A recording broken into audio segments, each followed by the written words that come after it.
नमस्कार। आज हम आपको ले चलेंगे हरियाणा की उन अद्भुत गतिविधियों की ओर जो जल संरक्षण के लिए की जा रही है।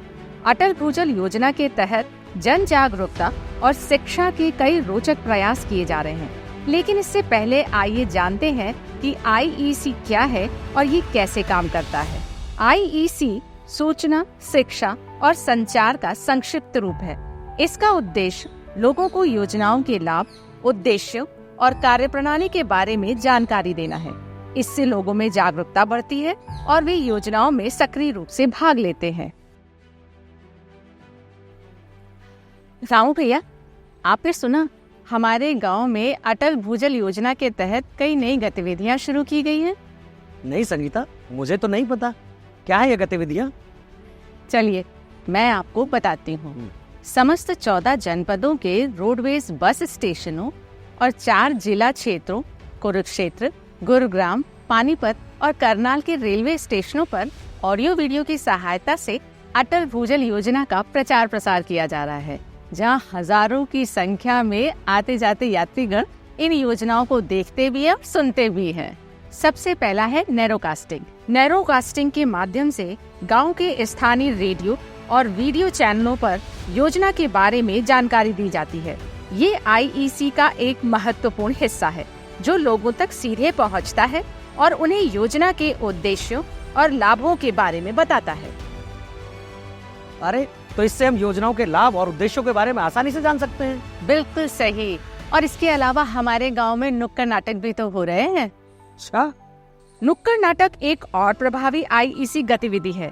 ये नाटक गांव के चौराहों पर आयोजित किए जाते हैं और जल संकट की गंभीरता को मनोरंजक तरीके से प्रस्तुत करते हैं। इससे लोगों को योजना के महत्व और उसके लाभों के बारे में जानकारी मिलती है। वाह, ये नुक्कड़ नाटक बहुत रोचक है। इससे तो सभी लोग जल संकट जैसी गंभीर समस्या के बारे में आसानी से समझ सकते हैं। बिल्कुल सही कहा आपने। और इसके साथ ही स्कूलों में भाषण, चित्रकला और नारे लेखन की प्रतियोगिताएं भी आयोजित की जाती हैं। अच्छा, इन प्रतियोगिताओं के माध्यम से बच्चों को जल संरक्षण की महत्वपूर्ण बातें सिखाई जाती हैं। ये भविष्य की पीढ़ी को जागरूक करने का एक महत्वपूर्ण IEC तरीका है। और क्या क्या गतिविधियां होती है स्कूलों में? स्कूल बैग्स भी वितरण किए जाते हैं और इन स्कूल बैग पर योजना का संदेश लिखा होता है। स्कूल बैग्स वितरण भी IEC का एक हिस्सा है। ये बच्चों को योजना के प्रति जागरूक करता है और उनके परिवारों तक संदेश पहुंचाता है। इससे बच्चे भी योजना के बारे में जानेंगे और परिवार वालों को भी बताएंगे। और फिर है अटल जल रथ। अटल जल रथ गांव-गांव जाकर वीडियो और ऑडियो संदेश के माध्यम से योजना के बारे में जानकारी प्रदान करता है। ये भी IEC का एक महत्वपूर्ण हिस्सा है जो योजना की व्यापकता को बढ़ाता है। और रथ से जानकारी सभी जगह पहुंचती है। और फिर हमारे गांव में सामुदायिक बैठक भी तो हो रही है। सामुदायिक बैठक में किसानों और गांव वालों को सूक्ष्म सिंचाई प्रणाली और जल संरक्षण के अन्य तरीकों के बारे में बताया जाता है। ये मीटिंग्स IEC का एक महत्वपूर्ण हिस्सा है जो लोगों को तकनीकी जानकारी और शिक्षा प्रदान करती है। इसके अंतर्गत प्रत्येक गांव में एक भूजल सहेली और 2 भूजल सहायक चयनित किए जाते हैं। ये कक्षा 9 से 12 तक के बच्चे होते हैं जो भूजल प्रबंधन और जल संरक्षण के संदेश को फैलाते हैं। और सोशल मीडिया पर भी जानकारी साझा की जाती है। सोशल मीडिया के माध्यम से योजना की जानकारी साझा की जाती है और रोजाना क्विज के जरिए लोगों को जोड़ा जाता है।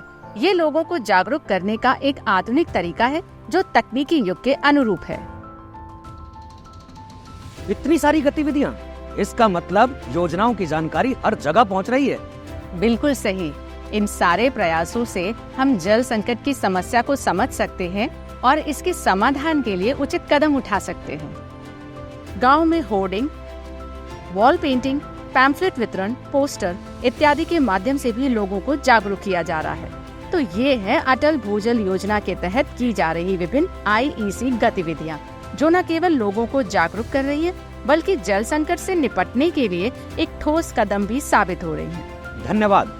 जल संरक्षण के इस प्रयास में आपके सहयोग की आवश्यकता है। आइए जल बचाने का संकल्प लें। जल है तो कल है, भूजल है तो भविष्य है। हरियाणा ने ठाना है अटल भूजल योजना को जन आंदोलन